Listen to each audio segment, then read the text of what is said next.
ভাই কইলো কিস্তি বলে আপনার কাছে দিয়ে গেছে, তো দেন কিস্তিটা দেন। হ্যাঁ ভাই, কিস্তি দিয়া গেছে। দেন, এই যে কিস্তি নিয়ে নেন।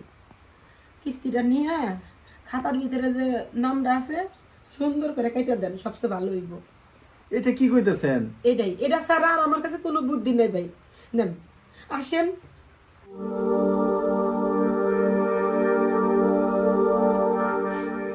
কি ব্যাপার, আপনি খালি বিড়ি খাইতেই থাকবেন, কোনো কাজ কাম করার লাগবে না? দেখেন একটু পরে তো কিস্তি আর লাইব, তখন কিস্তি কিভাবে দিব? একটু কাজ কাম করে। ওই আমি বিড়ি খামু না কি খামু ওটা তোর কাছে শোনা লাগবো? হ্যাঁ, আর কাম করমু কারে? হ্যাঁ, কাম করে কয়জন মানুষ বড় লোক হয়েছে? বড় লোক না হইলাম, আমরা যেমন আছি এমনই ভালো। আর শোনেন, একটু পরে তো বড় স্যার আইব, তখন কিস্তি কিভাবে দিমু? আমারে ফোন দিছে কালকে রাত্রেও যে দেখেন এবার যদি কিস্তি লেগে ঘুরে আসি আমি কিন্তু ছাড়তাম না, দরকার হলে টিনের চাল বলে খুলে নিয়ে যাবো। আচ্ছা দেখি ওই কিস্তির অফিসারের কিরকম ক্ষমতা আমার ঘরের চাল খুলবো? হ্যাঁ, আপনি বাইরে যেতে পারেন না, বাইরে গেলেই তো দুই একটা পয়সা হয়। ইনি যে বস থেকে বিড়ি আর খায়েন না, যান কোনো কাজ কামের ব্যবস্থা করেন। ঠিকই কইছস, বাইরে গেলি তো পয়সা হয়, বাইরে মানুষে পয়সা কামাই করে আমার নাকি থুয়ে দিছে না। কিস্তি লাইবো, আমি তখন সুর করে বাড়ি থেকে চলে যাবো। কেমনে ম্যানেজ করবি তুই করবি, আমি জানি। আর শোন, এমন ভাবে ম্যানেজ করবি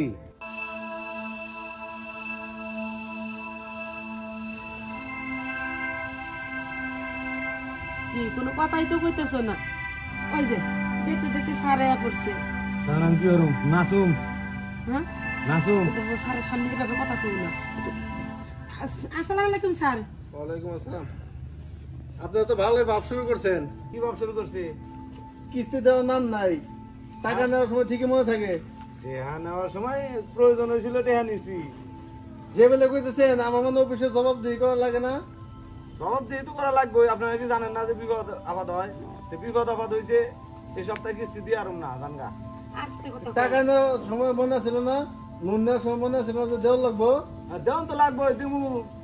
এখন বিপদ আপদ হয়েছে, আপনারা কি জানেন না যে লোন দেওয়ার সময় কি আপনার মনে আছিল না যে মানুষের বিপদ আপদ হইতেই পারে, এক সপ্তাহ কিস্তি নাও দিতে পারে।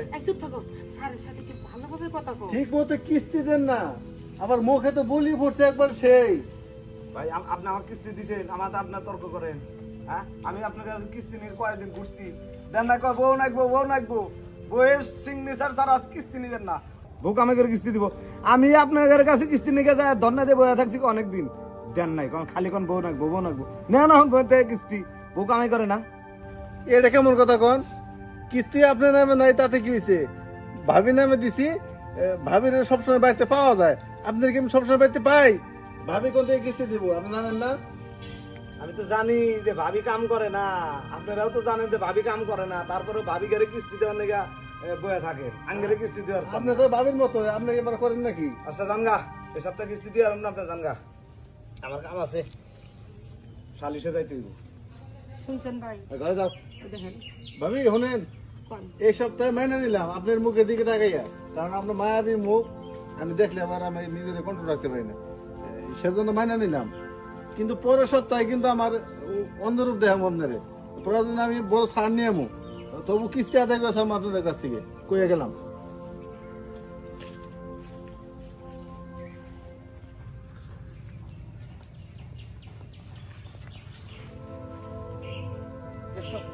দেখছো কামটা?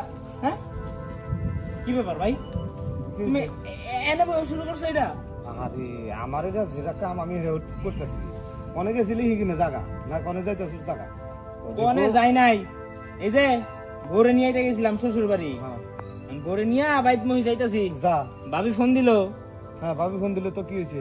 কইলো যে তোমার কাজ কামে নিয়ে যাইতে, কালকে সকালে আমার কাজে যাইবা, কাজ আছে কালকে সকালে। আমি কাজ কাম করা হারম না, এখানে পিনিকে আছি, আর এই মাল সবসময় পাওয়া যায় না, মাল ডাক্তার করা আমার জাগা, তোর কাজে তুই জাগা।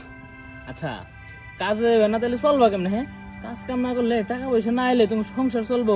তুই তো জবর খারাপ রে। হ্যাঁ, আমি কি করি না করি এটার ওকালে তো করা লাগবো। হ্যাঁ, তোর ভাবি এত কামের কথা কয়, তোর ভাবি রে নিয়ে কামে জাগা, আমি কামে টামে যাই হারম না, যা। দেখো ভাই, আঙ্গ বংশী কোনোদিন দেখছো মহিলারা কাজ কাম করে? আবার পেশাল পারে, তুই যা, তুই শুনতে যাচ্ছে আমার মালটা খেয়ে দে রে ভাই, মালটা খাইলে পারে যা। বাইরে এখনো সময় আছে, তুমি বুঝো না কে? তোমার একটা সংসার আছে, তুমি বিয়া করছো। তুই খাবি একটু? যদি খাস তাহলে বয়, আর যদি না খাস তাহলে বউ নিয়ে তো যা। তুমি এটা কোনো কথা কইলা? হ্যাঁ, তুমি কি দেখছো আমার কখনো এইসব খাইতে? হ্যাঁ, না কারো তো শুনছো যে আমি এইসব খাই? এই চলো, এখানে আর একটা মুহূর্ত খারানি যাইবো না। ভাইয়ের সাথে কথা বলে আর পারা যাবো না, হ্যাঁ মাথা গেছে, একবারে নষ্ট হয়েছে মাথাটা। চলো, এখানে আর একটা মুহূর্ত থাকবো না। এ মাথা লাইসে গেছে, জ্ঞান দিতেছে আমি কি খাই না খাই সেটা করে বেড়াইছে। এইটা খাইলে হ্যাঁ বুঝবি এটা খাইলে কি মজা। মালটাকে বানায় নেই।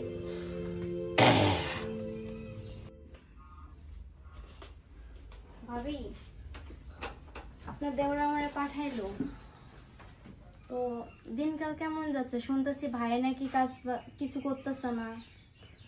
আরে বোন, আমার ভাগ্যে মনে হয় এই আমার সোনার সংসার মনে হয় আর আমার করার মনে হয় আমার হইব না। কারণ কে জন্যে জামাই তো কোনো কাজ কাম করে না। এই যে কিস্তিওয়ালা কত টাকা কিস্তি তুলছে, মানে 50,000 টাকা কিস্তি তুলছে, এখন পর্যন্ত এই কিস্তিও দিতে পারি না, মাত্র একটা কিস্তি দিছি। আমি যখন কি করবো বোন, মনের মধ্যে অনেক কষ্ট। কান্না করেন না, বুঝছেন? গেছিল আপনার দেওরা আপনার ভাইয়ের সাথে, মানে আপনার জামাইয়ের সাথে কথা বলতে, বুঝছেন? তো যাওয়ার পরে ওরা একই কথা, মানে কি যেন খাচ্ছে, ওর নাকি নেশা, তো বলে মানে কোনো কথাই শুনলো না আপনার দেওরার। আমি জানি ও যে কি খায় না খায়, আমি সবই জানি। এই যে দেখেন একটা ছোট ভাই, ও যে রাস্তার ভিতরে গেলে দেখছে কি, ওর কি একবার কি মানিজ্য যায় না যে আমার ছোট ভাই কত সুন্দর ভদ্র কিভাবে চলে, এটা সে বিড়িটা পর্যন্ত খায় না। আর ও কি খায় না খায় আজে বাজে জিনিস খায় তো খায়, প্লাস আবার বলে যে খাবে নাকি ছোটরেই, দেখছে। আরে ওর মনে তো চোখে লজ্জা নেই গা, চোখে যদি লজ্জা থাকতো তাহলে ছোট ভাইয়ের কি আর কইতো যে এটি খা। ভাইয়ের মাথায় যে কি ভূত ঢুকছে, মানে কোনো কথাই শুনতেছে না কারো। এখন কাজ যদি না করে তাহলে সংসার চালাবে কেমনে? আর ভাবি আমার কাছেও তো টাকা পয়সা নাই, যদি থাকতো না আমি নয় চালাইতাম, এখন তো আমার হাতেও নাই। হবন, তুমি যে কইছো এতে আমি খুশি হয়েছি। তুমি একটা ছোট মানুষ হইয়া কত বড় একটা কথা কইলা, খুব ভালো লাগলো। তাহলে নেন ভাবি থাকেন, আমি যাই, আপনার দেওয়ার জন্য আবার রান্না করতে হবে, সময় হয়ে আসছে, খাবার আসবে আবার। আচ্ছা ঠিক আছে। আচ্ছা। বৃষ্টি এতে কি শুরু করছে? ভাই ভাই ভালো করছেন। কইলাম না যে সামনে সপ্তাহে কিস্তি দেওয়ার লাগবো, স্যারে আমার পাঠাইলো যে আজকে যাও, যদি না দেয় তারপরে আমার কাছে কইও। হ্যাঁ কিস্তি রেডি আছে, আপনার ভাবির কাছে কিস্তি টাকা সব আছে। আপনি তো নিয়ে এলে পারতেন। আহা আমি নিয়ে আসুম কে? টাকাটা আপনার ভাবির হাত দিয়ে দিচ্ছেন না? হ্যাঁ। কিস্তির টাকাটা আপনার ভাবির হাত দিয়ে নিলে আমি খুশি। ও জানেন গা, গেলাম। তা চলেন যাই। না আমি যে দহিন পাড়ে একটু কাজ আছে। ও আচ্ছা যাই। ভাবি দেন যে কিস্তি। ভাবি ভাই কইলো কিস্তি বলে আপনার কাছে দিয়ে গেছে, তো দেন কিস্তিটা দেন। হ্যাঁ ভাই, কিস্তি দিয়া গেছে, দেন। এই যে কিস্তি নেন। কিস্তিটা নিয়ে খাতার ভিতরে যে নামটা আছে সুন্দর করে কেটে দেন, সবচেয়ে ভালো হইব। এটা কি কইতেছেন? এটা ছাড়া আর আমার কাছে কোনো বুদ্ধি নেই ভাই। নেন আসেন। আমার তো টাকা দিবেন ভাই, টাকা রেখে দেন। না ভাই, আমি বুঝলাম না, সে কি মানুষ নাও মানুষ? সে টাকা নিয়ে নেশা করে টাকা করে সব ফুরাইয়া আজকে আপনার ইজ্জতের, আমি এগুলো কইতে পারবো না ভাই আমি আর কি করবো কোন? আমার তো এটা ছাড়া তার কোনো বুদ্ধি নাই। কারণ আমি সিঙ্গে সাবদের টাকাটা উঠাইছি দেখা কথাই কথাই আমার খালি কয় তুই সিঙ্গে সাব দিছিস, তুই বুঝি। দেন ভাবি, আমি আপনার সবসময় বন্ধুর মতো দেখছি, আমি এইসব করতে পারব না, কিন্তু একটা জিনিস করতে পারবো আমি। কি ভাই? সেটা হইলো আপনার টাকাটি আমি ভাই হিসাবে অবশ্যই জমা দিয়ে দেবো, তারপরেও আপনার এই পরিণতি আমি দেখতে পারবো না। কি করতেছেন ভাই?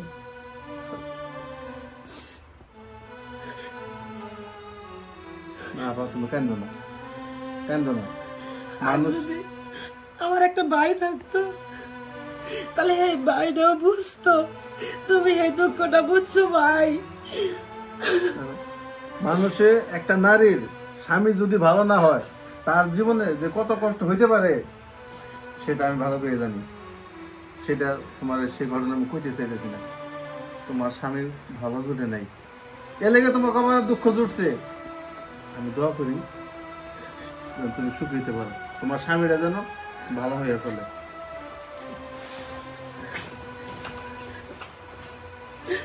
এরকম ভাই যদি সবার ঘরে ঘরে থাকে তাহলে বোনেদের কোনো কষ্ট হবে না।